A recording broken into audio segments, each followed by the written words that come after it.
नमस्कार। आगे बढ़ते हैं और दशाफल 83। बहुत दिनों से बहुत सारा चैप्टर रुका हुआ है। प्रयास है कि सबको कंप्लीट करें और आगे बढ़ें।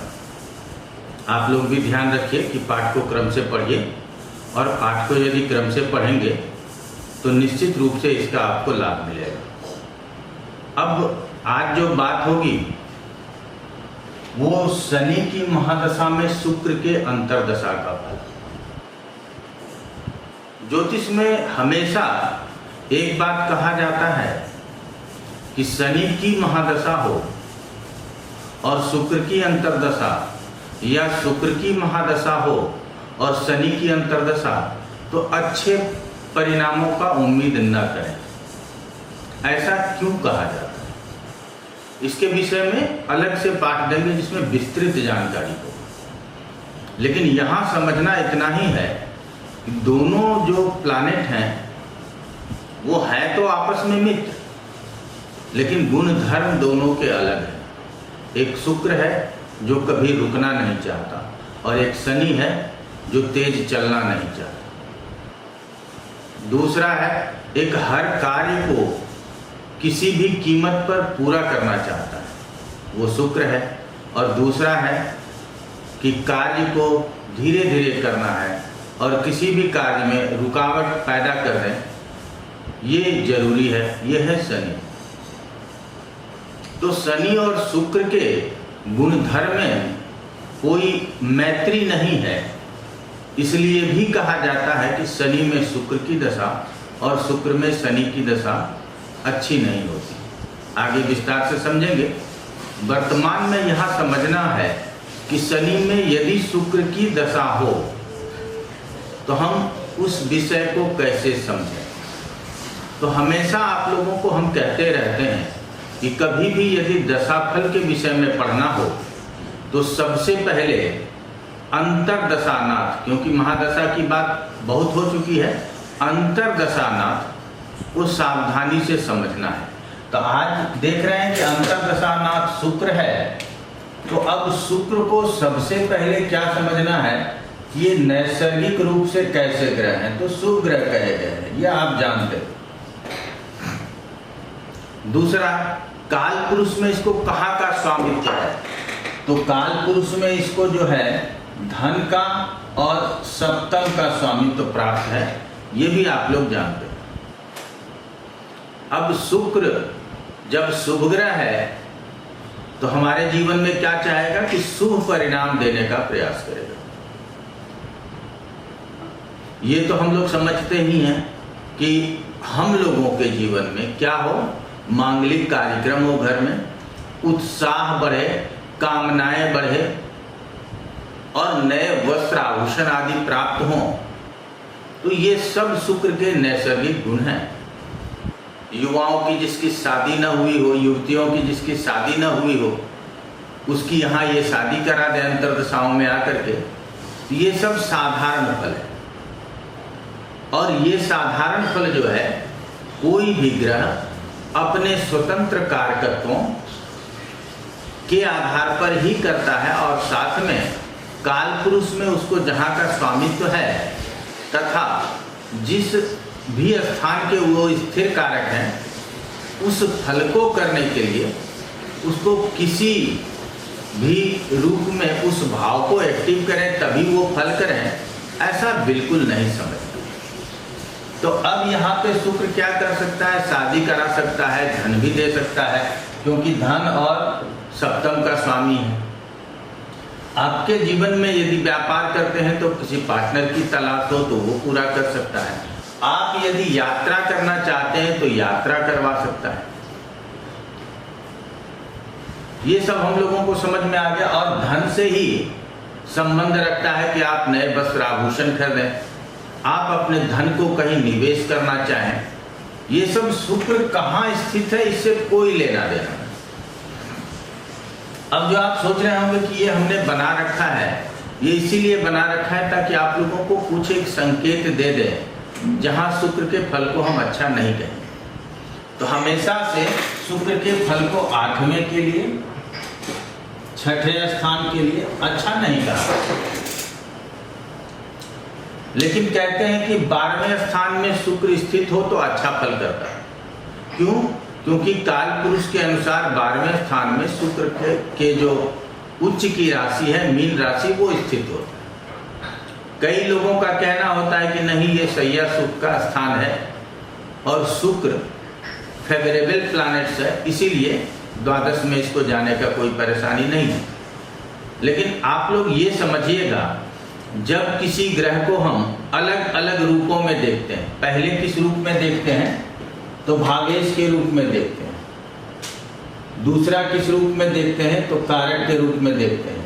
और तीसरा हम अपने सब्जेक्ट में पढ़ाते हैं कि हम दाता ग्रह के रूप में देखते हैं। अब दाता ग्रह क्या होता है, इसकी भी चर्चा कभी करेंगे। लेकिन ये समझिए, यदि हम शादी करना चाहते हैं तो दाता ग्रह कौन है? शुक्र है। यदि हमको विपुल धन की कामना है तो दाता ग्रह कौन है? शुक्र है।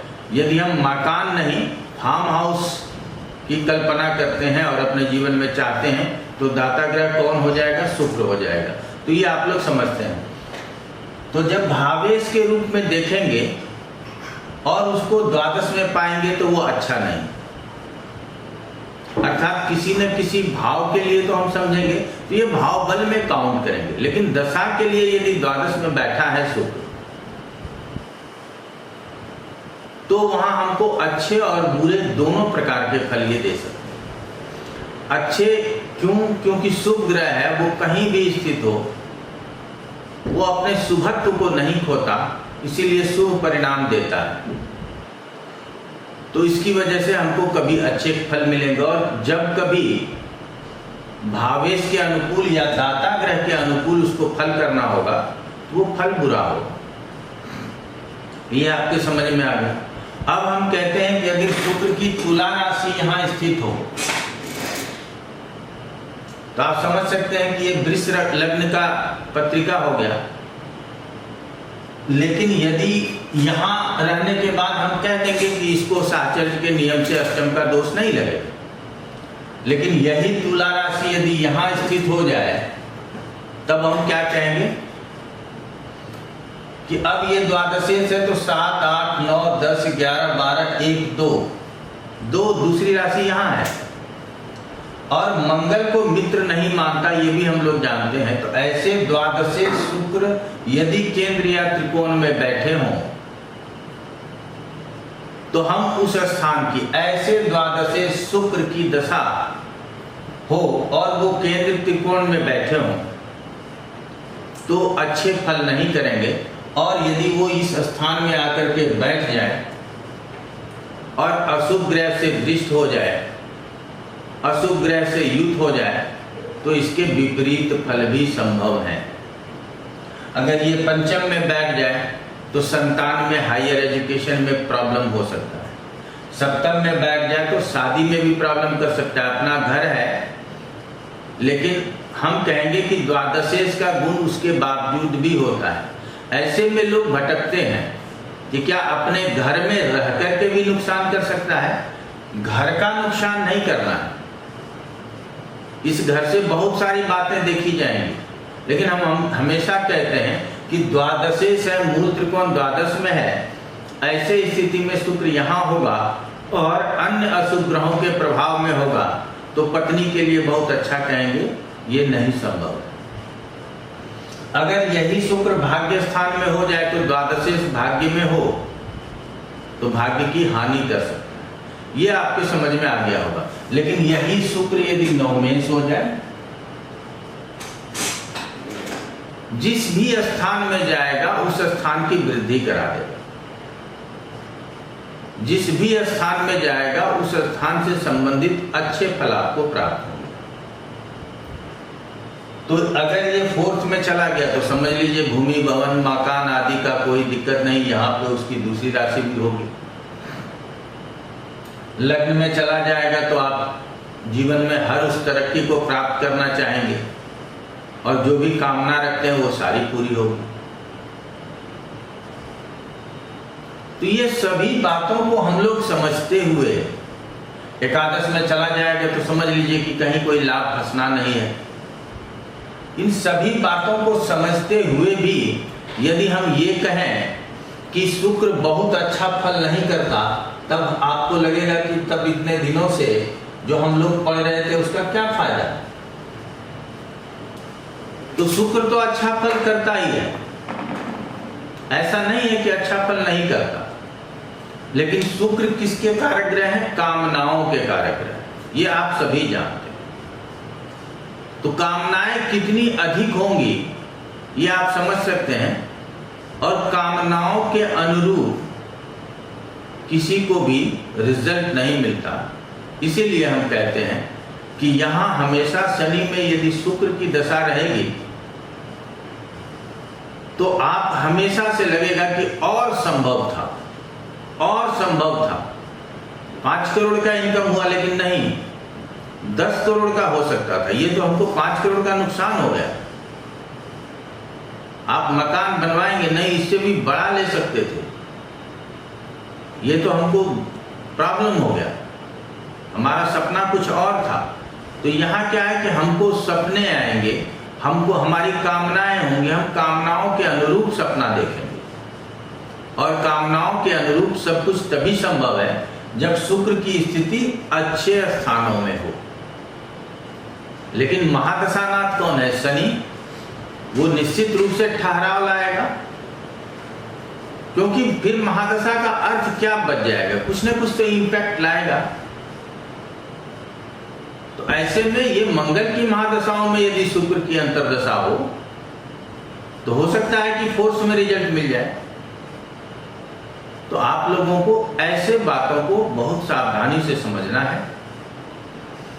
शुक्र द्वादश में है, आप अच्छा मान सकते हैं, लेकिन दशा के ही पाठ में समझिएगा, भावेश होने के नाते, और एक तो भावेश होने के नाते और दूसरा दाता ग्रह होने के नाते शुक्र का द्वादश में जाना अच्छा नहीं। अब शुक्र एक ग्रह है, तो ग्रह के रूप में यदि शुक्र के साधारण परिणामों की बात करेंगे तो उसके लिए यहां हम उसको दोषों से मुक्त रख सकते हैं। लेकिन कहें कि लग्नेश 12वें में चला गया है, तो वो चाहे शुक्र हो या सूर्य हो, किसी के लिए भी अच्छा हमको नहीं कहना, और परिणाम देखने के लिए मिलेगा ये निश्चित। तो हमेशा से जब शुभ ग्रहों की अंतर्दशा हो तो शुभ परिणामों की कल्पना करनी चाहिए। यदि वो ग्रह आपके पत्रिका में बहुत पीड़ित ना हो तो निश्चित रूप से अच्छे फल करेंगे, और यदि बहुत पीड़ित हो तो फल नहीं करेंगे। और यदि वो 8वें और 12वें में जाकर के अस्त हो गया हो, शत्रु राशि का हो, अशुभ ग्रहों से दृष्ट हो, राहु केतु के अक्ष में हो, तो फिर विपरीत फल करेंगे।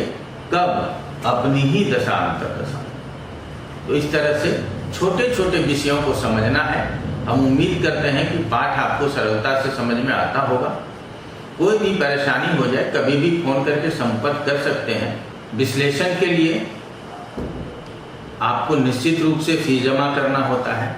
बाकी रेगुलर पाठ यदि आप हमारे यहाँ से पढ़ना चाहते हैं तो समय समय पर आप लोगों को सूचना मिलते रहता है कि किस तारीख को कौन सा विषय प्रारंभ हो रहा है। तो आप उस कक्षा में ज्वाइन कीजिए और लाभ ले सकते हैं। आज इतना ही। आप लोगों का बहुत बहुत